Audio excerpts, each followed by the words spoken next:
strategy. Okay, I saw two hands up, but go ahead first, right here. Just to the point, so if it passes, it's null and void, but if it doesn't pass, it's null and void. Speaking to Dan, your comment is, if it doesn't matter, whether it passes or it doesn't pass, it doesn't change how you have to go about with the procedural corrections?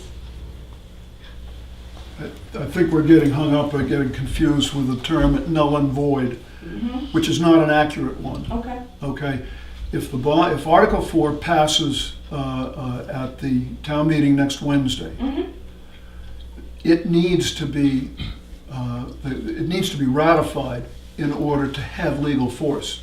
But it is not null and void during that time. It's a valid vote of the town that needs a procedure in order to correct the defects and ratify the vote.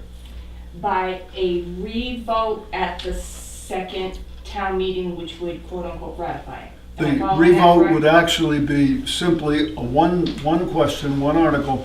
Do you ratify the action of the voters on April the 14th? And that would be by the same procedure that March it the will 14th. be at town meeting, because it has to be by ballot, because it's still 2/3. It's a 2/3. That does not necessarily have to be by secret ballot At the second meeting. at the second meeting. I double checked that, but it is a 2/3. It has to be the same margin as the original vote, which is 2/3. Okay. So what you're saying is that if it didn't pass, then it's all done. But if it does pass, then we have to go through these procedures, have to go through the legal protocol, and have to have that second town meeting just for that specific warrant article. Yes. And it has to pass by 2/3, just as it did at the secret ballot. Would Yes. you check on that to make sure that it, not just hands on that? Well, it's not, you won't be voting on the bond issue, you'll be voting to ratify a vote. And I don't believe that requires a secret ballot, but it will require the 2/3 majority. Okay. Okay. How could it not be voting on the bond issue? He'll check into it for us. Okay.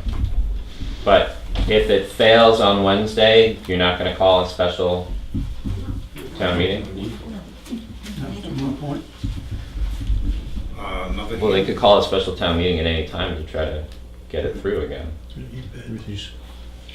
Dan, is it possible to table this question altogether to postpone to the second town meeting, the library solely, the library and the financing together, and not, after the bond hearings happen, then we have the second town meeting and vote for the library and the town meeting, whatever order it's supposed to be in, at the town meeting, not have two different votes on it for 2/3. I think you'll find the RSA that allows a town to hold a special meeting without going to the Superior Court is limited in purpose, that there are certain reasons why. My understanding is The RSA lays out the reasons for holding a special meeting.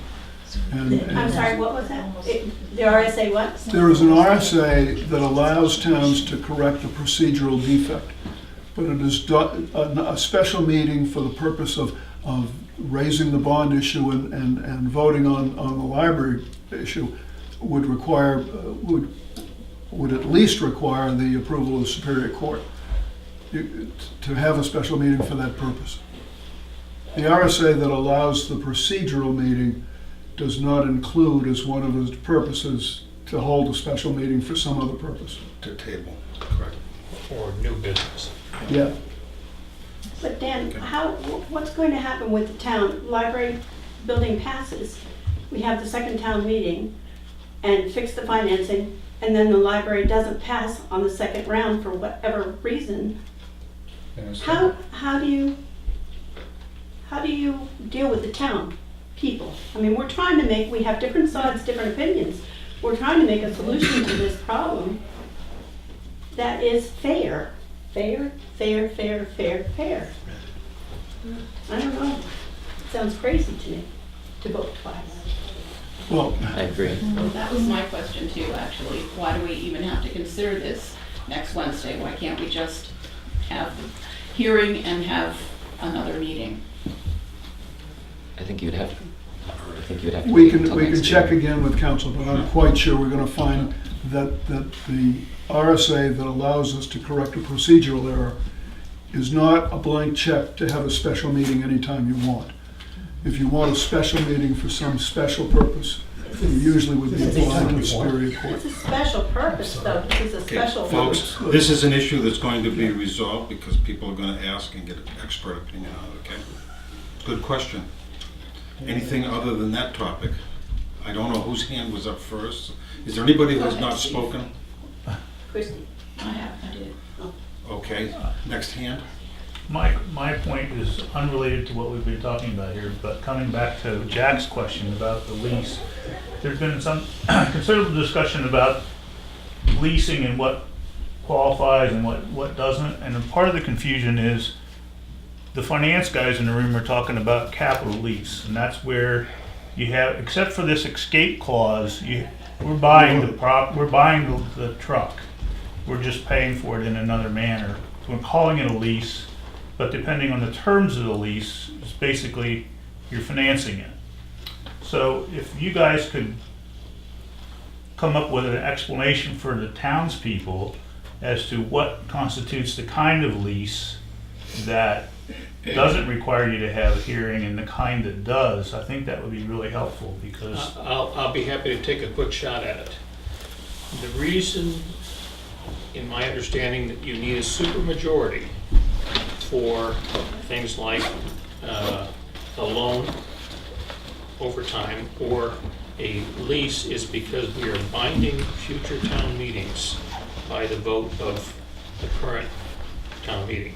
And the legislative body comes together and acts once a year. And what they approve is activity, particularly money activity for that year. A lease purchase with an escape clause doesn't bind future town meetings because it gets voted on again the next year. And if the town decides they don't want to pay that next lease payment, then the equipment goes away. So when we're binding the town beyond the current year, you need a supermajority. can I help you out here? I understand that part. Right. What I'm speaking to specifically is you're hanging your hat on this escape clause business, which I assume, I haven't read the lease, but I'm assuming that has a provision that if you don't pay this year, we get to come and take the truck back. That's correct. Okay, absent that clause, you have a capital lease. That's right. And And that then you requires are a committing. supermajority. Okay. So we're taking the gamble that everybody's gonna, every year, that the public is going to approve the lease payment because they recognize if they don't approve the lease payment, the truck goes back to the truck goes back. Is that a fair way to describe it? I think that's a fair characterization, yeah. All right. Yes. I'd like to go back to what Dan said about the applying to the Superior Court to have that vote moved, because I understand exactly what Mrs. Smith is saying. It's absolutely incredible to me that we could vote to pass this library on Wednesday night, and then 3 or 4 weeks down the road, we could have a vote that would negate that. We wouldn't affirm that vote. I think I would like to request to the selectmen at this time that we apply to Superior Court to move that warrant article, because otherwise it's really compounding an error that I am sure, gentlemen, was not made intentionally. I would like to say that, that's how I feel anyway. It certainly wasn't intentional as far as I'm concerned, but I don't know how other people feel. I'd like to ask that, request that right now. Thank you. Thank you. I gotta go. Guess we're all set? I just have one announcement to make. This is happy news, okay? We got 2 major pledges walk through the door this afternoon. What remains to be raised now is $980,938. We're under $1 million to raise for this project.